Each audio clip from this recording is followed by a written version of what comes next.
Beautiful people, it's Major, my mama's favorite hope dealer, and welcome to episode 2 of The Hope in Between with Major and my girl Eunice Elliott. Today, our theme is kindness and the discipline it takes to give it.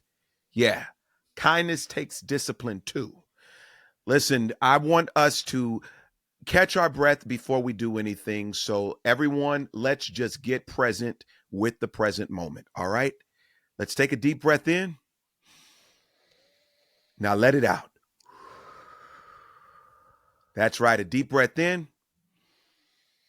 Okay. Now let's let it out. Your present moment is the best moment because it's the only moment that you actually have control of. What happened, happened. What you think might happen, hasn't. But what is what absolutely is before you. I dare you to lean into that. It is probably the best advice that I've learned, I've applied, and I think you should probably embrace yourself. Eunice, tell me I'm wrong. Tell me I'm wrong. You are so right. And when I tell you, people don't realize how much they are not in the present moment. I promise you, every time I do an event or host an MC, people will come up to me after and say, "What's next?" And I'll say, "Oh, I'm gonna take these shoes off, or I'm gonna have dinner." And they're like, Come "No, on. no, like, what's next?" I'm like, "I haven't gotten that far. Like, we're Hmm. here. My next is now." Yeah. And I think people are just so attached to what could be next versus what is now. Come on. You're talking right. I think a lot of people are just prone to moving on to the next and the next and the next and the next because for some reason we don't give ourselves permission to stay in the celebration of what is working for us and what has already worked for us because I think we've confused success with busy. I think we've confused success or productivity with being busy, and those aren't the same. Right. Not the So same at at the all. end of the right, there is a gift that the present moment gives you, and oftentimes it includes answers for what is next. But oftentimes, when our mind is only set on next, we don't take time to collect what is that will prepare us better for the next. You feel what I'm saying? You picking up what I'm putting down? I feel what you're saying. It basically, if I was going to say it in 1,000 fewer words, I would say it's Come not on, about the destination, it's the journey. But we that are part. conditioned to think about when I get here, or when I have this much money, or when I lose this much weight, or when the kids graduate, or when. And it's like you talking about something versus the right now. One of my favorite books is The Alchemist. And that's Mm, basically the root of that whole story is, and this is the example I give people from that story. If you haven't read it, I encourage you. It's a short book. It's an easy read. really But good. a lot of times when you are looking for that treasure chest and you go through all the things looking for this buried treasure, you will get to that treasure chest and open it.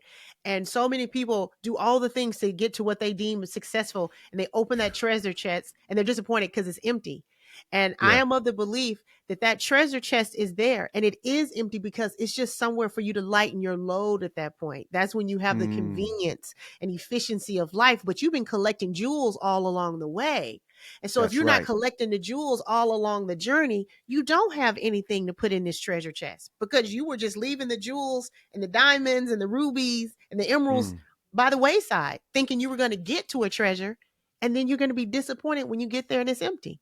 So fewer than 1,000 words said eloquently by my sister Eunice Elliott. It was probably about 800 words, but it was beautiful. It was Thank you, beautiful. Eunice. You're Let's welcome. tell the people for those that didn't see our premiere episode, which we did that.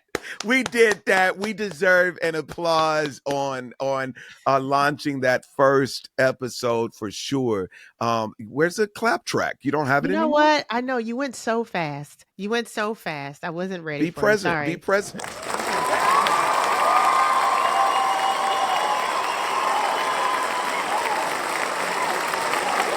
So very good. No, seriously. No. I Stop, didn't even stop, fade that stop. out for Seriously. you. Yeah, stop. Listen, you Really. didn't No, fade it, stop. but I love that it had a continuum. And I'm just like, wow, they are really enjoying this. They love But us.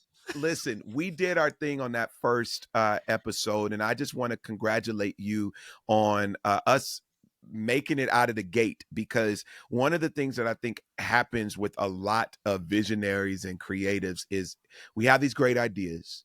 We talk about them to nauseum. We plan and strategize and all that stuff, and it's like, okay, so when is it going to happen? When are you going to do it? And literally, we did it.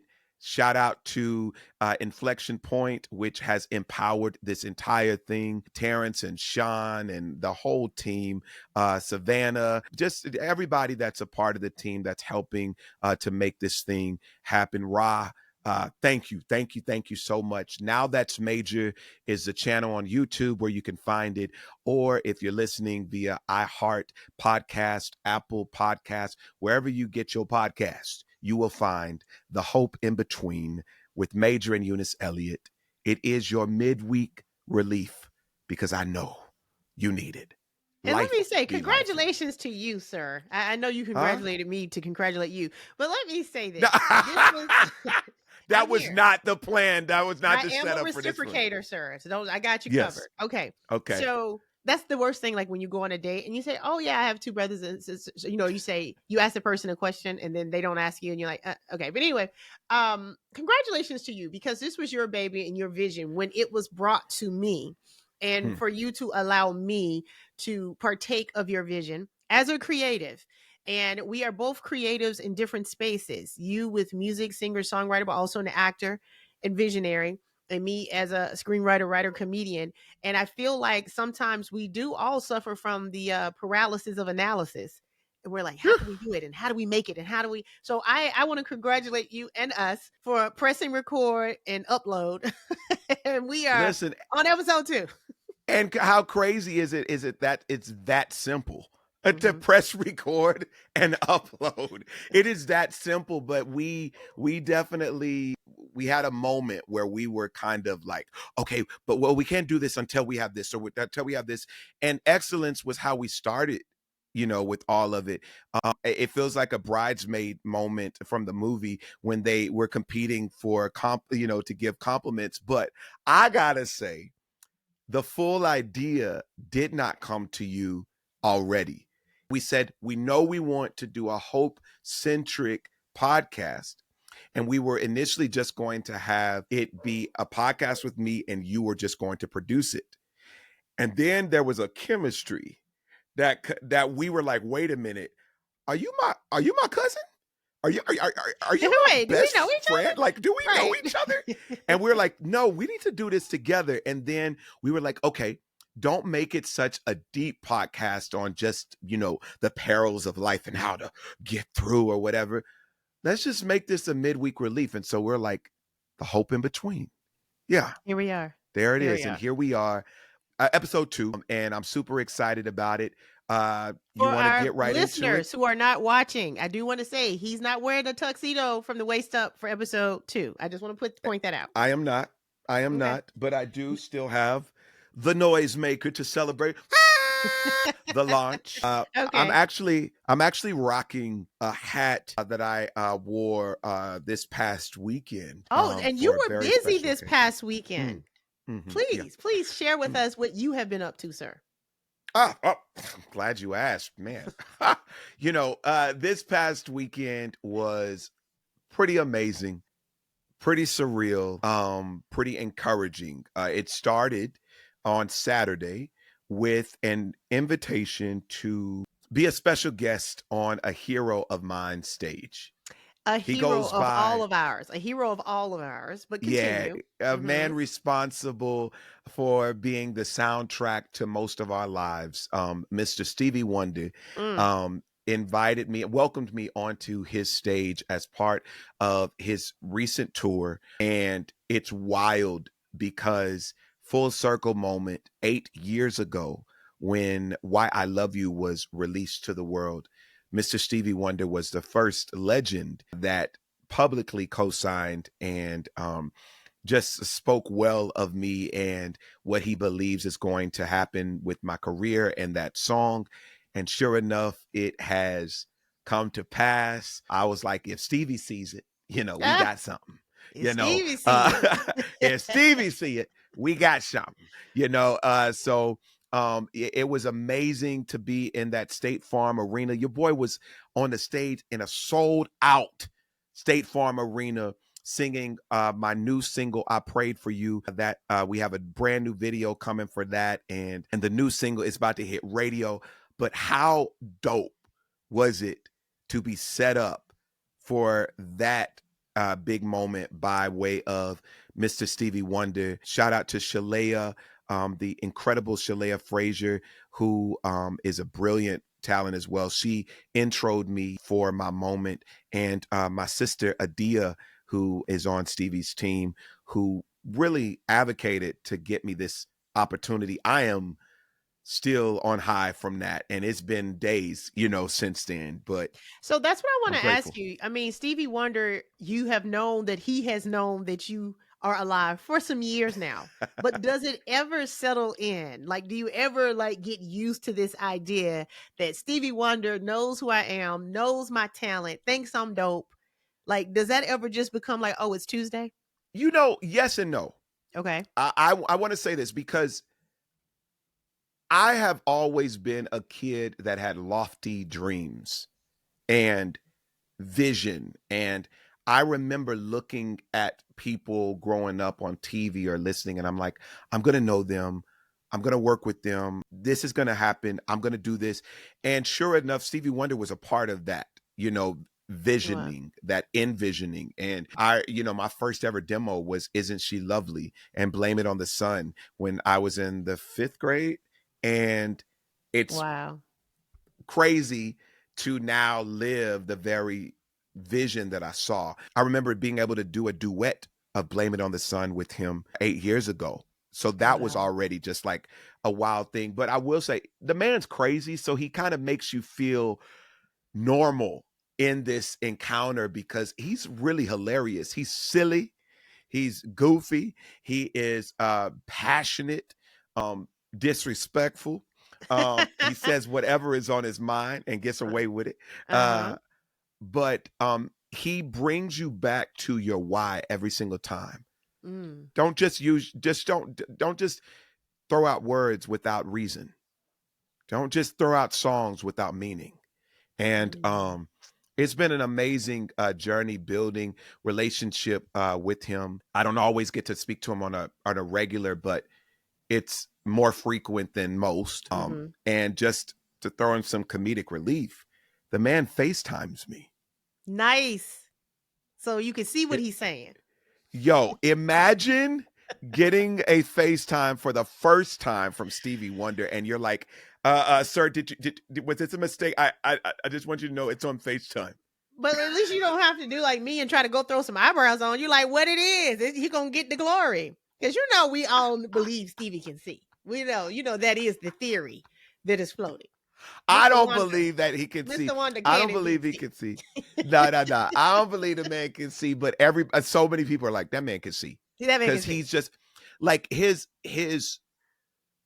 writing is so vivid. The imagery is so vivid Right. that it's like, how could you possibly not be able to see and have this this Yeah. imagery that is so accurate and specific, and Hmm. it's woo, it's And that's beautiful. the other part of the talent. But I wanted to say, when you were talking about your demo from when you were in the 5th grade, that's why it's important, one, to see yourself big, even when you're little, right? I think young Yeah. people, children, they're more audacious than adults. As adults, we start shrinking because we don't want to be laughed at. We don't want people to think we're crazy. We don't want people to think, why do we think we should be have this opportunity? But when we're young and audacious, we think, me and Stevie Wonder will be peers. Like that's just an average thought, right? So when it Yeah, happens yeah. to you in adulthood, I can understand how it's like, yes, it's surreal, but also I saw it. I saw this for I me. prayed for this. Hmm. I saw it for me. I believed this would happen. And his kindness, which is kind of on theme with our message. And after I get to know what you did this weekend, I'm going to definitely going to talk a little bit more about our theme of kindness and the discipline it takes to show it. But his kindness has made the difference in my life, and I think so many others, because people don't have to be kind. People don't have to be nice. People don't have to share their space. Mm-hmm. I think we should, but you don't have to. And that moment with Stevie was amazing. I was also able to do some stuff with the campaign. They had me do some things for Kamala and Tim, the campaign for presidency. It's a very important time. Georgia is a battleground state, and it was an honor to speak on behalf of the campaign, to really speak about character is what's on the line. It's not really stuck on policy. It's character leadership. It's knowing them by their fruit, knowing them by who they are and how they are, and how they show up when caught off guard. It was a powerful time. I represented. You be proud of your boy. But let's get on you. What did you do this past weekend or this week? Let me tell you, I'm always proud of you, Major. And so Thank is you. my mama. Okay. Yeah. So, my mama listened to the podcast and she was like, now how you know him? Because I know him from this and that. And now she's all into me. If I have to hear my Major one more time from my mama. That's my new girl. That's my girl. Always Okay. proud of you. But you know what? I want to add in, I have a Stevie Wonder story as well. Let's go. Stevie Wonder came to a show that I performed at. It was on his birthday in Los Angeles. Oh, nice. At the Comedy Chateau. And and then he came on stage. He wanted to tell some jokes. So he does consider himself quite funny. Okay. Did and y'all I laugh? actually have footage. I filmed the Stevie Wonder on stage trying to be a comedian. I may Was reshare it that. funny though? I said what I said. Lord of mercy. See, that's the thing. People be thinking they can just jump into stuff. I don't care if you make your cousin laugh. It is an art. Comedy Stevie, is I ain't an hopping art. up nowhere trying to sing nothing in no keys of nobody's life. Let me have this, Stevie. Listen, beautiful people, if you don't take away anything from this moment, take away this. Know your lane and drive well in it. Okay, because I heard Stevie be driving. Because I heard Stevie be driving. Okay, next. Get what did you do this weekend? Let me tell you. I do a lot of emceeing and hosting, so I had a few more events last week. But let me tell you, I was a little nervous about an event I had been invited to do, which was the 125th anniversary celebration of the oldest Black business in the state of Alabama, which is Davenport and Harris. It is a funeral home. Okay. Oh, now, nice. I have emceed and hosted a lot of things. I know how to insert humor and levity. I had never emceed a funeral home party. And I said, let's see what we are made of. You know what I'm saying? And so Ricky Smiley performed, Kenny Lattimore performed. It was a beautiful, top-notch evening. But let me tell you, I ended up kind of, I'm not a zingers kind of girl. Like my comedy is more observational, well-written, thought-out material. But that night I was zinging for my life to the point where I told the audience they looked great. I said, dare I even say y'all look casket sharp? Casket sharp. Zing. I bet they laughed. I bet they Let's laughed. go. We're zinging. I bet tonight, they laughed. Yeah. They did. So it was great. And it was an honor to be there. I actually got to read a letter from Vice President Harris to the group. She sent a letter to acknowledge the celebration. And then after I read the letter, they had it up on the big screen and I had the letter in my hand. And after I read it, everybody was clapping, so excited, cheering. And then I said, oh, wait, hold up. And I flipped it on the back and said, and P.S., please vote for me. Very mindful. Very mindful. cutesy. Go ahead, Owen. So I actually walked out of that building that night saying, girl, I literally, pun intended, I killed that. I killed that funeral home party. I killed it. Okay. So. See, listen, and did you also do a tour spot or you didn't have a date on your recent tour? No, my tour starts again this weekend. So I am traveling on a Live Nation tour and I'm with my friend Matt Matthews. If you have any interest in potentially seeing me in a neighborhood near you, you can go to euniceelliott.com and the tour schedule is linked there. But the upcoming weekend, we're going to be in Schenectady, New York, Philadelphia, PA, and Montclair, New Jersey. But the week after that, we're going to be like a bunch of other places. Pittsburgh. No, Baltimore. Share some of the dates now. Pittsburgh, Baltimore, and I don't remember the dates. Major, don't do that. So go to the website and see if I'm going to be somewhere near you. So it's euniceelliott.com? Yes. Major, I am And in this Eunice moment. Elliott listen, I'm in this Eunice moment. Elliott. ELLIOTT.com. Okay, yes, because Yes. Elliott is spelled differently for different people. Incorrectly And for different people. So yes, spell it correctly. Eunice, EUNICEELLIOTT.com.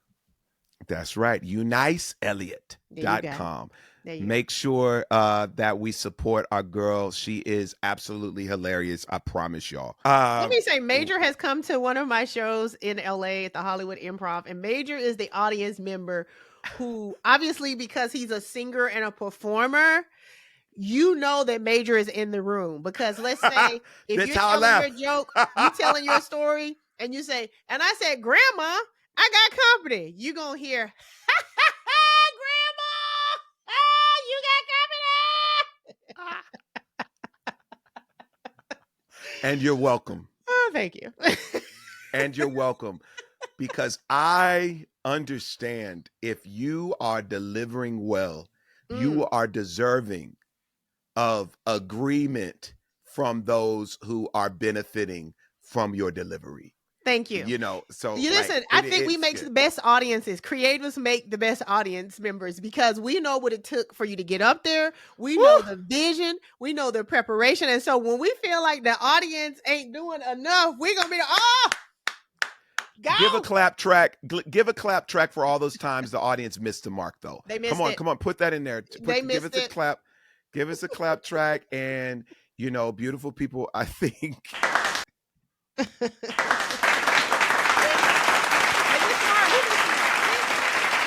Tell them thank you, Eunice. Tell them thank you. Thank you. Listen, that was also for all of you out there who just needed a round of applause for sticking to the fight. This life be lifing. And for the mamas, for the daddies, to the students, to the teachers, to the hard workers, to the sons, the daughters, to the people that are enduring. Listen, I am proud of you that you have chosen not to quit. You will never know what it is like to see a win if you choose to quit. A race has never been won by the runner who stops running altogether. You can rest, but don't quit. And so kudos to you for not giving up. And as you know, I've said many times before, hope ain't ever canceled. Hope is a powerful thing, and it'll provide you anchor in the midst of all of the things. Our theme for today is kindness and the discipline it takes to show it. And I want to help some people with something. To my fellow empaths, I'm an empath.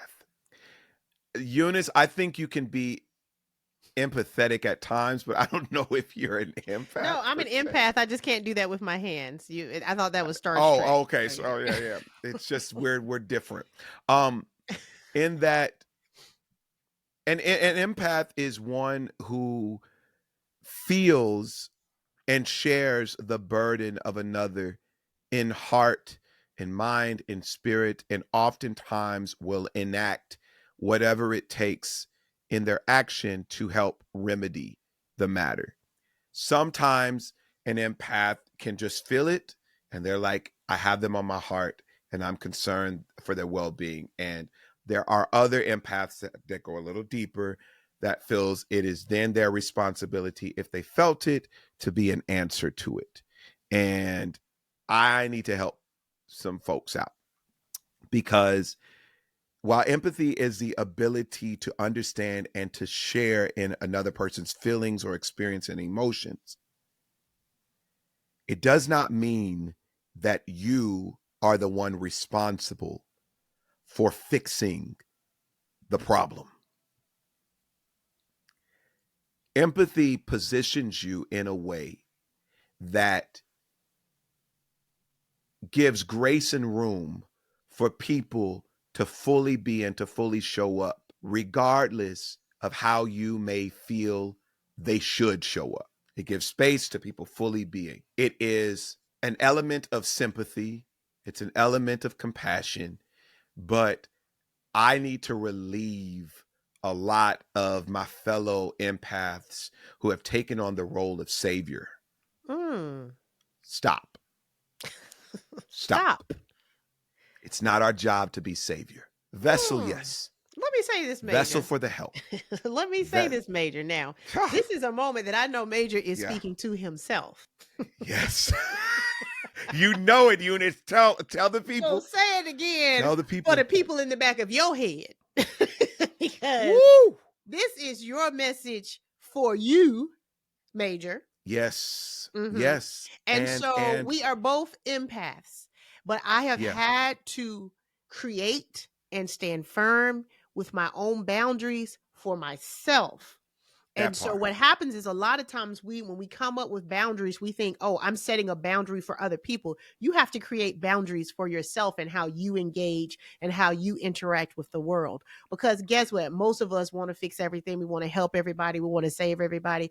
You have to create boundaries for yourself in what you can do, what you should do, when you can do it, and be okay with the rest. Come on. I Come was a on. TV You news anchor who would do stories on the worst things in the world, and I would go back by myself to try to fix it for them. And that's why I had to leave that job, one of many reasons.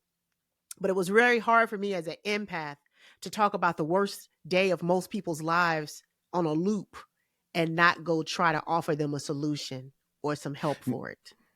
I now remember one time I did a story about the warming station in town where unhoused community members or older people could go and get warm. And they were saying they needed socks and underwear and scarves. And so I went and bought a bunch of stuff when I got off work and took it. And as soon as I brought it, it was gone. And so I left and I came back and I had brought more. And one of the women that works there full time said, baby, don't bring nothing back here. You can't fix it today.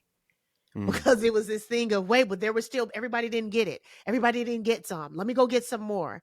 And at some point, you have to create a boundary for yourself to one, you can enjoy your life without guilt or shame.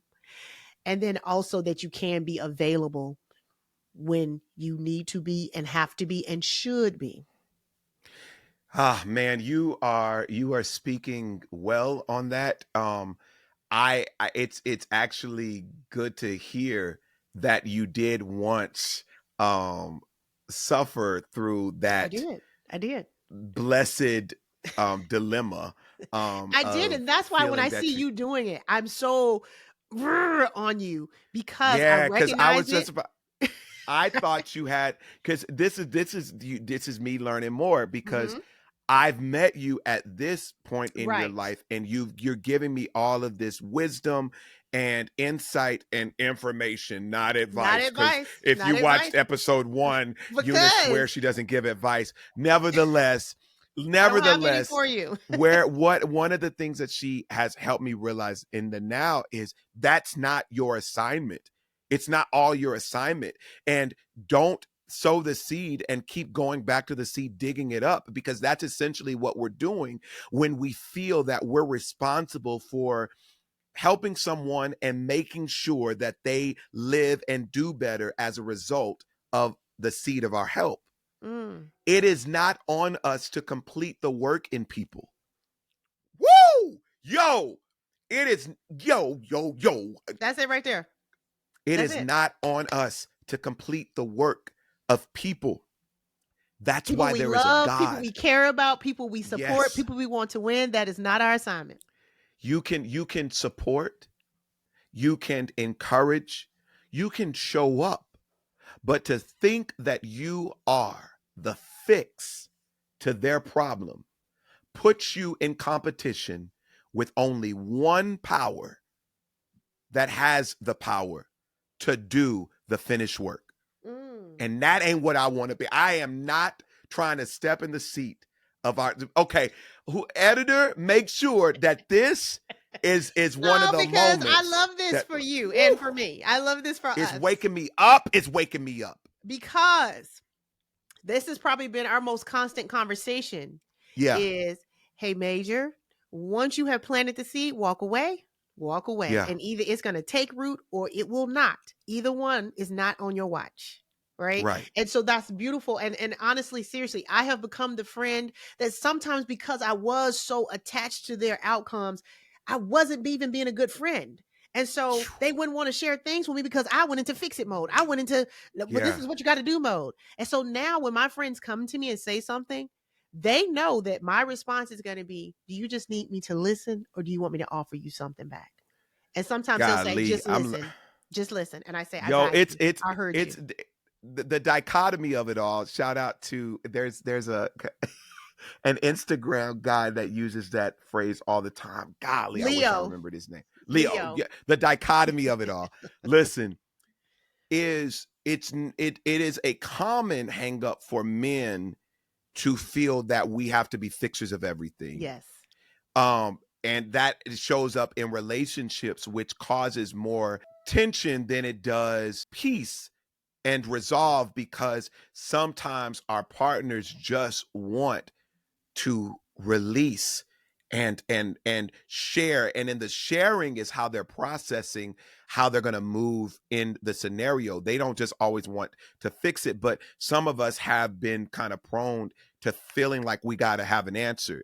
And I think it's just the way of being for anybody who sits in the seat of independence. It's like our natural thing is, okay, enough of the talking, let's fix it. But sometimes a talking through a thing is the help, a listening, just being able to have a sounding board. But that dichotomy is being a man about doing that and also being an empath. I'm just like, yeah, I gotta chill, because what I'm doing is scaring away the people that come to me or want to come to me for the wisdom that I carry. Um, and them thinking sometimes, because some people translate it as, oh, you must think I'm not mature enough to do the work myself. That part. And I'm like, no, that's not what I mean. That's not what I mean. But that's kind of what happens when you overgive. And there is, yes, you can give too much. With everything comes discipline, with everything comes stewardship. It's not just in how you save or how you live in a healthy way, but boundaries should be set for all things that you are. And that's in your commitment to your work spaces, to your family, to your self-love and your self-help, because sometimes you can overindulge in doing too much for yourself to where you exclude the other people. But if we don't set these boundaries, we don't have a balance that allows us to fully experience what life was meant to be for us. And that is the give and take. That is the pouring and the receiving. And I want to help. I really hope that my fellow empaths are listening closely. Kindness requires stewardship. It requires discipline too. Give it, but you don't have to give it all to where there's nothing left for you. And I'll end it with this piece. There's a biblical reference, a Bible verse that says, love your neighbor as you love yourself. We always hear to love your neighbor. But we forget the operative is as you love yourself.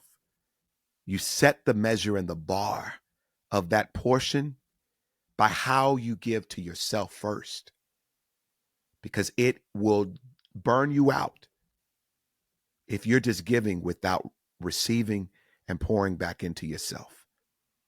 Burnout is never to be the gift of kindness. Amen, brother. There it is. Look at him. There it is. I'm so proud of you. I'm so proud of you I'm because learning. I know how much you want it to be okay for everybody. And as someone in recovery, guess what? That's still a projection. That's still unfair. Right. And It so is. whether it's a mental health challenge, it's an addiction challenge, it's just bad choices, I'm still projecting what I want for you onto your life. And so not until you decide you want something different can I support you. I can't keep introducing ideas from my standards to you. I want to We meet you where rob you are. people. Yeah, We meet them where they are. We rob people of the opportunity to grow through their learning of the exactly. bad choices or tough choices or hard decisions. We Hmm. rob them of their opportunity to grow and to become stronger from the trials and tribulation when we intercept it with us trying to make it all right. And we feel very noble when we're doing it. But like you said, we are slowly diminishing their power and their confidence in their own thinking abilities, their own critical thinking skills. And so they know that if they come to you, you're going to offer them a solution. They're probably going to resent you also about it. But they also feel like, well, I don't even want to tell them about it because they're going to tell me what I Yeah. haven't done wrong. Right. Yeah. And you have to know how to manage that. Like when you feel like you have lived a good life and you know a little about a lot, is to just listen sometimes. You don't have to say, oh, well, did you think about this? Oh, well, why don't you try this? Oh, I know somebody who just say, oh, okay, well, let me know how that turns out. And guess what? When you give people the chance to ask you for your insights, they will receive it much more than you dumping it Well, on let their me front also steps. say this.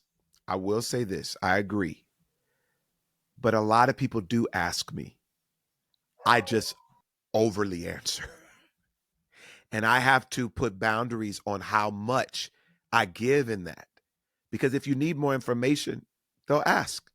If they need more resources from you, they'll ask. Let them ask. Because I do get to the point sometimes of burnout because I hate to see people struggle. I hate to see people hurting.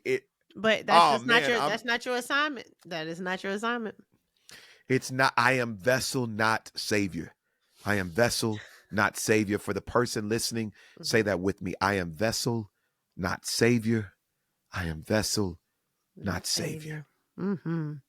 And I think that is freeing and it empowers people in a way that I know that once I started creating these boundaries and sticking to them. And like I said, I Yeah. want to fix and save everybody because I think I got the most sense of anybody in the world, right? And so this is a natural inclination people who think they have the most sense have. And just do it like just if they y'all would just do it like this. And now I hydrate. And I mind my own business. It's a sign on behind me that I have this sign from You drink your water and mind your business. I hydrate. I stay moisturized as I mind my own business. And I don't bring anybody any problems. And if people bring problems to me, they know how I'm gonna manage it. And then I probably am not gonna say, well, hey, how'd that thing turn out? I'm gonna let you bring it up when you feel like it. But if not, that's on yours because we are not designed to carry everybody's burdens. We just aren't. No. And so if you are carrying mama's burden, sister burden, brother burden, best friend burden, wife burden, husband burden, children's burden, you know, Sunday school student burden, how can you straighten up to walk your walk? You And can't. y- So I you wish the best know, for wow. everybody. Okay. Even But it ain't none of my business how it happens for you. even It ain't none. in that I think we sometimes when we overly give and overly help, we set people up for disappointment Mm-hmm. because there will always be a run out of your ability, of humanity's ability to be an answer, to be a remedy, to be a quick fix. Like that you will run out. And if you keep setting people up to only come to you every time they have a problem, they're going to be let down at some point, and that is going to probably mess up and damage the relationship because that relationship was then founded on dysfunction of dependency, Mm-hmm. and it's coming from a well that has to be refilled. And if you never take time to refill it because you're only giving out, you're going to disappoint. So I kindness is what it is. And we're let me make this clear. There's a difference between being nice and being kind. And I Mm. want to make that very clear Very true. because I'm so tired of people saying, "Well, I was nice." Kindness is a heart condition. It's a it's a who you are. Nice is a presentation. Let me tell you, And because I am not nice. I wouldn't consider, I don't think anybody would say, oh, yes, Eunice, she's so nice. I'm not mean. I'm not rude. I'm not any of those things. But I do agree with you. Nice is performative. It's, oh, yes. hey, how you doing? I'm probably not going to present it that way, but I care. And if you need me, holler. But yeah, I I don't and I present. I think so many of us have been kind of trained to just be nice. Just be nice. But it's like, no, be kind. Be kind. Be kind, because what that does is when it is a character condition, good character rewards you back. Mm. Niceness is just a dispense. It does not return anything to you. Mm. I'm just listen. Stop playing with me. These are things I'm learning along the way. Mm. Ha Okay. ha. There's no And return on investment on niceness. speaking of nice, and speaking of Look, kindness, let me tag on to it. this Whose slogan is it? It says "Do no harm." What profession is that? Do no harm. I can't remember. I'll Google it. Anyway, I don't that's know. to me There's somebody. that is my mantra. Is I'm not going to harm you. I'm not going to cause you any pain. You might not have the relationship with me that you have dreamed of for various reasons, but I'm not. I do no harm. So if you got a bad time with me, it's something that's going on with you. And also you do know intentional harm, Yeah. because sometimes we think we think that because we were kind, that there's no way it could have impacted people negatively. But sometimes when a person isn't ready to receive the way in which you give it, Yeah. But it can hit is people that your differently. But responsibility though? But is that harm or it's it's just how not. they received It's it? not your responsibility. It's not your responsibility. Well, because that's still a fine line because do no harm, I think is part of the Hippocratic Oath. It's like a medical thing. But Okay. because you know what? Because I agree with you. You can think you're doing no harm and people are harmed along the way based on you thinking you're doing no harm. But I'm saying, where does that land in the realm of responsibility or who does that get assigned to? It's just like being offended. I could be offended by everything, or you might be an offensive person, or I have chosen to take offense. I think, if you feel harmed by me specifically, that's on you. Oh well. Lord of mercy. Oh See, well, do better. Do better. that's growing with age. Me, I'm like, I didn't mean that. Oh yeah, I'm no. so that was not my I did, intention. wait, you mean like when Meanwhile, someone gets Eunice is harmed and like, they say okay, you were all the right, cause well, of it, yeah, you'll say, "Oh, I'm sorry, I didn't mean that." okay, that's on you, I didn't got people trained that I wouldn't even never know about it. Lord of mercy. I will never hear So about that. speaking of kind versus nice, this election Mm. is showing and proving that. I believe that that's what we are voting for. It's character. Kindness is what's on the ballot. The absence of and the sureness of. Listen, I am not voting for the person that unapologetically insults and berates and disrespects and calls people out of their name and just is vicious when someone doesn't agree with them. I'm sorry, that does not get my vote. I don't care how many policies you're promising to bring. If you are mean, no, I can't support that, because now I can't enjoy what you're doing for me because you're mean while doing it. Like, no, it doesn't work that way. And I've been seeing a lot of that on this trail, this political trail, this race, and it's really sad to see. I'm a moderate by political positioning because, I grew up very conservative. So I have a lot of conservative views, but I also have been awakened to the need to liberating some of my viewpoints and my stances, because there is more of life than what meets my experience. I think people judge and vote and make decisions based on the limitation of their greatest experience. So if you haven't experienced some of these things, of course that's going to be what you think something should be. But open yourself up to a perspective around the corner and see, just maybe, if it's worth considering. Mm. Let me offer this in the scope of this particular election. I think all politics is, theatrics. I think they all hang out in the Hamptons, and unfortunately it's us versus them, depending on who your us and them is. And the other thing I also want to say before I give my actual thought is no, I don't think all black people should vote one way because we're all black. And no, I do not believe you should vote for Kamala Harris because she's black or because you're black. So I got that out the Right, way. Okay. right. what is, I think, triggering about the election and about watching the debate or watching the interviews or watching the headlines or watching the coverage, what is infuriating as a Black woman, and again, this is my unique experience on the planet, and maybe Yeah. any other Black woman listening to this, is that we have to be 2 to 3 to 4 to 5 times as good. There's no reason why someone who is as qualified, who has served in Right. all branches of government, who has required the education and the experience to be the most qualified position for this particular job, should be having to have a conversation with the person who's been convicted of and liable for sexual assault and all the other things. I don't have to go into it. And so All that's the what's other things. infuriating is so many Black women have gone to their jobs and their companies and their offices, and they have had to not only be great. Now that's a given. We're going to show up. We're going to do it, right? But we will still not receive the opportunities that are afforded to men or particularly white men just on the basis of we were a Black woman while we were doing it.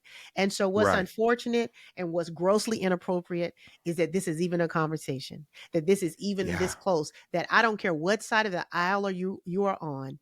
If you are not voting for the person who is most qualified to do a great job, something Hmm. is wrong with you. Something is wrong.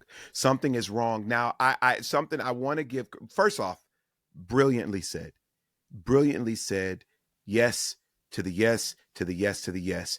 As an African American man, that is also something that I am very clear on. I think we share in that space. But from a gender perspective, that is another hurdle that you often have to wrestle through, um, from that gender perspective. Um, I want to say that I did get enlightened on something more recently, on a trip that I took to Nashville about a week ago.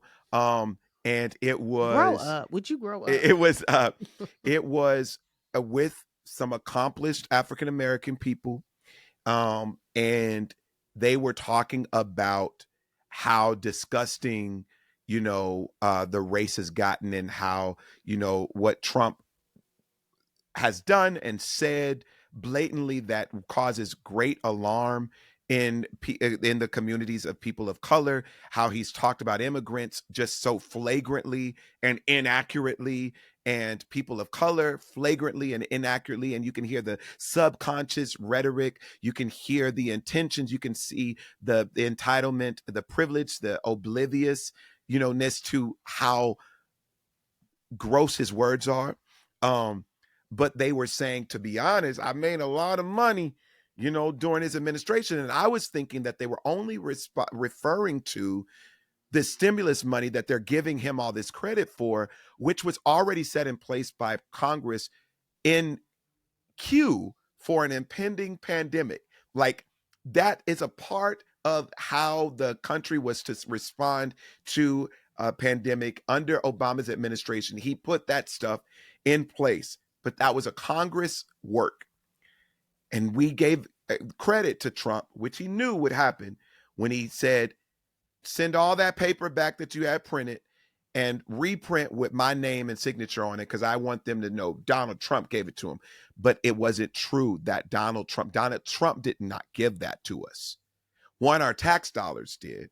And two, Congress put in the work before Trump became what he did. But that's not the thing. They specifically brought me to accelerated depreciation of property tax benefit. I didn't know about this tax benefit, but it woke me up to, there's a benefit that helps people that own property, that they were able to claim on their taxes, that meant they were able to pay way less in taxes because of this particular benefit that they were able to claim.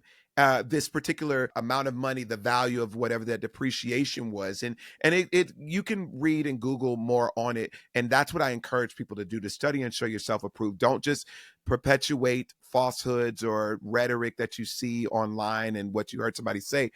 But I then realized where the hangup was. There are some people that actually lived a more fruitful life during his administration that are held to that. And some of them would rather see more of that experience than make sure that the rest of the world that is suffering because of the inequities that are glaring inequities, they would rather hold on to theirs at the expense of that. But I want to challenge all of the people that have a heart, that understand that, yes, we can hold administrations to helping us, helping to level the playing field and give us all equal opportunities at this upward mobility in life. But just because you're benefiting does not mean that it is okay that everyone else doesn't. You are literally perpetuating the very poison and toxicity that privilege has spewed for so many years. Don't be that person that sits in the seat of privilege and forgets about the others that are trying to figure out a way. I promise you, when you make a decision that considers the all, you will be more blessed in the long run. You will be more blessed in the long run. Please, please consider the rest of us, because I didn't feel it. And I'm Well, but I'm let me I'm offer I'm that. this. Let me Yeah, offer go you ahead. I'm this in sorry. Yeah, go response ahead. to I'm that. sorry. I was As passionate. I a went on a property rant. I'm owner, sorry. let me offer this. Most of what people experienced during the Trump administration that they feel was good as far as the government was from the Obama years. The same as So because it that takes it accelerated was Obama years? yeah, so it takes all those policies take a while for us to actually see it in effect and get the benefits of it. Also, Anne, when people point to what's wrong or bad in the Biden administration, that's from the Trump years. So Yeah. ultimately, an administration's first 4 years, they're dealing with the fallout from the previous 4 years. And so Trump had what was deemed successful by some people based on policies that had been enacted prior to him taking office. But he received Well, the credit because he was president while these things were happening. Same yes, as the yes. negative things would be Biden's now. He's in office, but these things were put into effect prior to take office. So you're pretty much always, as far as policies and procedures with the federal government, you're always going to have that 4 year lag between the previous administration. And that's why that second term is where you really start seeing changes enacted, because the first 4 years, you're either trying to fix or undo what the previous administration did and put your name on it. I absolutely agree. And I think that's the majority of the realities. But when we speak to overall laws and changes in certain legislation, that is a 4 year, that is a by administration type of work, and we generally don't see the fruits or the results of those changes until the next term that happens with whoever's in office. So I do agree there, but one of the things that I was learning was some of these tax stuff that changes like often, and it's more language and verbiage, and there's so many coded languages that systemically a part of the plan of systemic oppression and racial inequity, we have kind of been subject and victim to the confusion, and only certain people know about it. And when you get that campaign, and when Hillary was saying stuff like, Donald, you did this and you didn't even show your taxes, and he says, I'm doing everything your friends did. Mm-hmm. Because there's a language that a certain group of people that have always been in the seat of privilege know that a lot of us don't. And so I'm just praying that we can do a better job at educating one another so that we can better show up in these spaces and have fuller conversations versus just these back and forths about what we saw on a Fox News clip or CNN clip or Right, the but shade it still room. comes down to character, because let's say Donald Trump put $1 million Yes. in my bank account last year. Come on. Come I on. I don't know that means that this is somebody I support. Thank you for the $1,000,000. It is well spent and well earned. Okay. Come on. And then what happened? So what I'm saying to you is it's just like any relationship, that whatever relationship you had with a person, initially you were there for a reason, and when it ended, you are not there for a reason. And you have to Come on. stand on that. Oh, he was so cute. Yes, but he's a cheater. He's a liar. He's an abuser. He's a manipulator, That's right. right? So And, all of us have something we can say about everybody, that, but they did that. But he loved his mama. You know what? At yeah. some point, you have to divorce yourself from what you saying that you liked, and Yeah. understand that still is different from this person. And the problem That's I right. have with the other campaign, and by other I mean Trump's campaign, is it has become cult-like, in that this is not about Republican versus Democrat. This No, has it's become not. about this man and people's allegiance Yes. to this man, not even to the party, but to a Right. man. And anytime you have people devoted to a person, that is a cult. That is the issue. This ain't about who's doing right, who's doing wrong, who can benefit, tax codes. It ain't about that. Okay. Now, again, vote for who Devoted you to a want to vote person for. despite devoted to a person despite their glaring And you know what? missteps And this is and what's unfortunate. intentional. This is Hmm. what's unfortunate, despite their glaring inefficiencies as a kind or good person. But Donald Trump gave a face to some ugly parts, and I'm gonna say it out loud, and we're just gonna leave it here. For some people, he's given a face and empowerment to people who never had a personality before. And now they feel seen when they can put on a red hat and they can shout Isn't things that at you. They something? now feel important and seen and heard, right? And the other half of people who might be skin folk but not kinfolk, there's also, he's been able to tap into a self-loathing of a certain demographic of That people. part, and that's what I'm speaking to. So I'm calling that out. But again, vote I'm for who you calling want it to out. vote for.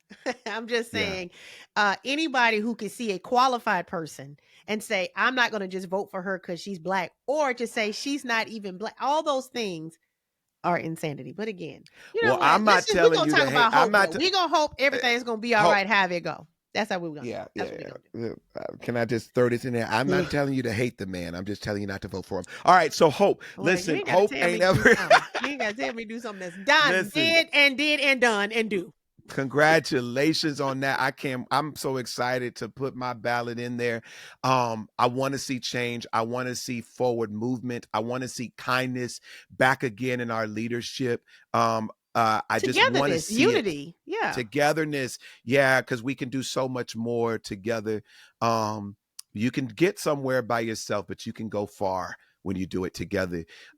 Beautiful people, this has been a good time. We are running out of time. We wanted to talk about TikTok shop and Instagram shop and the hilarity of that movement. I ain't never bought nothing from TikTok, but I do think that I have been tricked into buying almost everything that comes on my algorithm line on Instagram. Oh, so it's And the they same dupe thing, me same every difference, time. same difference. Let me tell you, TikTok Shop gets me every time, and it shows you the power of user generated content. Because if I had seen a commercial, I probably wouldn't have blinked. But when I see some regular person saying, "You have got Yo, to see this," I'm like, "It's done.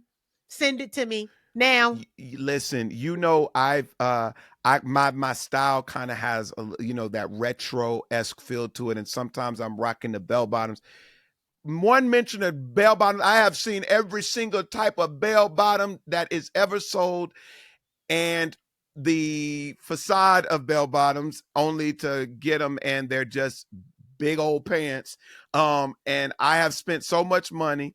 When I go to the website and then see that, I'm realizing I got to be more careful. When you see them in every single color and the model is literally not moving, it is literally just a computerized edit. It is not the same pant, y'all. Don't be fooled like Major has been fooled when you get your pants 45 days later, because it's always in China somewhere, and you don't get what you saw, what I thought I ordered and what I got. Yo, it's madness. It's listen. It's sometimes it is worth the mystery of it all. I I'm am a, on a shopper online. I like to shop online. I love TikTok Shop. And Instagram has gotten me a couple times.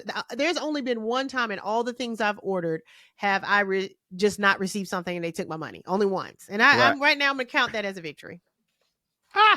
It still might show up. Who knows? It still might show up.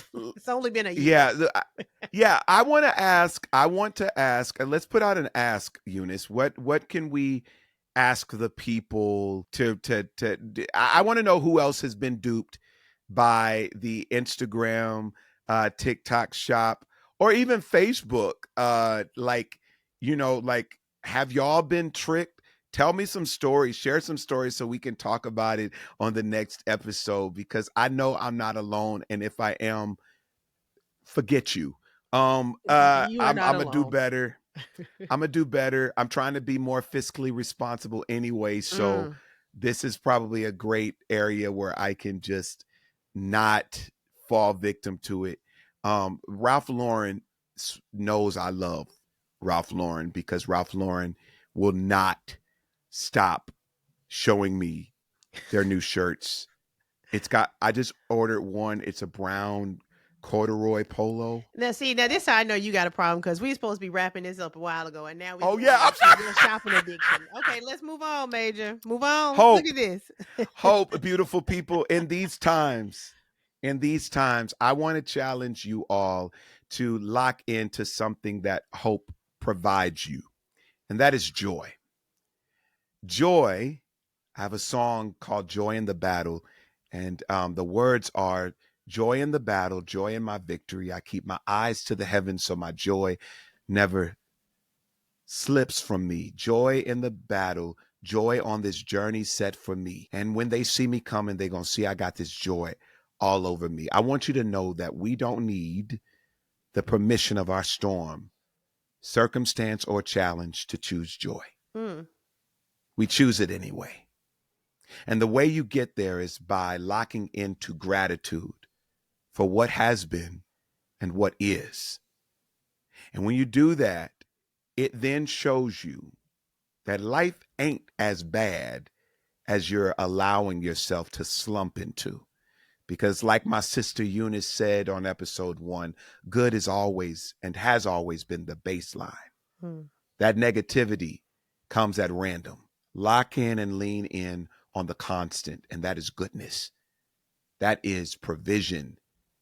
That is more than enough. Joy is your portion, it is your virtue, and it will make all things better. Your circumstance will have no other choice but to fall in line. Choose joy anyway. My name is Major, my mama's favorite hope dealer. This is episode 2. We did it, Eunice, of The Hope in Between with Major and Eunice Elliott. Beautiful people, have an incredible rest of your week. Yeah. Peace out. Until next time.